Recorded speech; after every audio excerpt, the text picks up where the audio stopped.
అందరికీ నమస్కారం. ఈరోజు నేను మీకు కొన్ని చిట్కాలు చెప్పబోతున్నాను. మొదటిది, చిన్నపిల్లలకు నోట్లో పళ్ళు వచ్చినప్పుడు.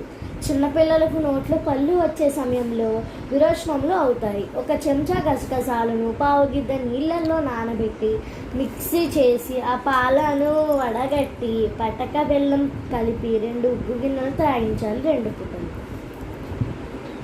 రెండోది, పిల్లలకు విరోచనములు తగ్గుటకు 1 చెంచాడు ఆవాలు వేడి చేసి 3 చెంచాలు నీరు కలిపి మిక్సీ చేసి 1 చెంచా త్రాగించాలి ఒకసారి.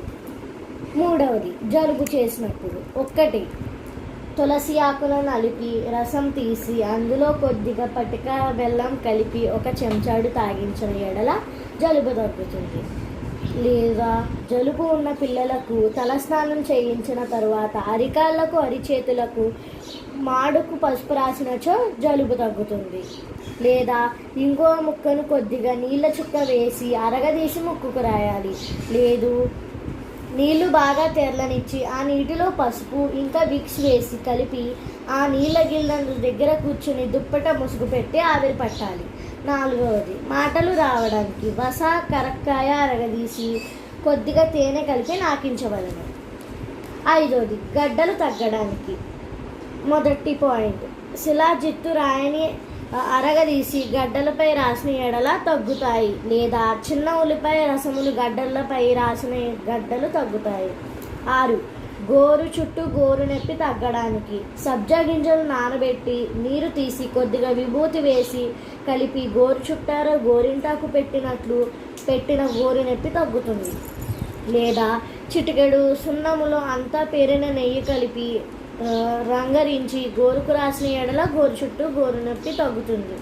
7, చలి జ్వరము తగ్గడానికి తులసి ఆకులు 10, మిరియాములు 5, ముద్ద కర్పూరం చిటికెడు వీటిని మెత్తగా నలిపి పసుపు గడ్డలో మూట కట్టి చేతికి కట్టవలను. సాంబ్రాణి పొగ వేసిన ఎడల చలి జ్వరం తగ్గుతుంది.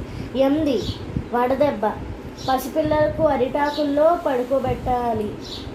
లేదా ఇంటి గుమ్మాలకు తడిగుడ్డ లేదా వట్టివేల చాప కట్టి తడుపుతూ ఉండాలి.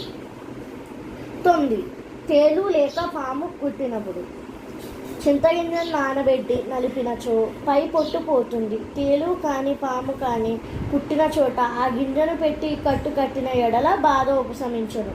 10, గొంతు నొప్పి కొబ్బరి చిప్ప కాల్చి ఎర్రగా ఉన్నప్పుడు ఆ నిప్పుల పైన ఉమ్మిని 3 సార్లు ఊసిన ఎడల గొంతు నొప్పి ఉపశమించను. Thanks for watching and don't forget to subscribe.